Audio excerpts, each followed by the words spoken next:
বাদীর উকিলের মাধ্যমে জামিন। কত ভালোবাসে বাদী আপনাকে, যে আপনার নামে মামলা করে জান প্রাণ দিয়ে আপনাকে জেলে পাঠিয়েছে।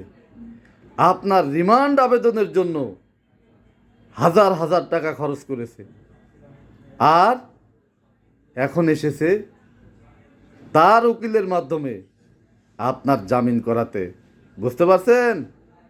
এটা মারাত্মক ফাঁদ। যদি সারা জীবন জেলে থাকতে হয়, জেলে থাকবেন, তবু কখনোই বাদীর উকিলের মাধ্যমে জামিন নেবেন না।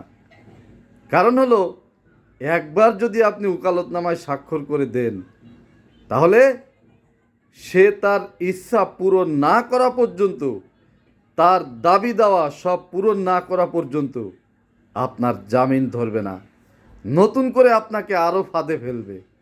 তাই কখনোই বাদী যদি আইনজীবী নিয়ে আসে, জান থাকতে সই করবেন না ওকালতনামায়।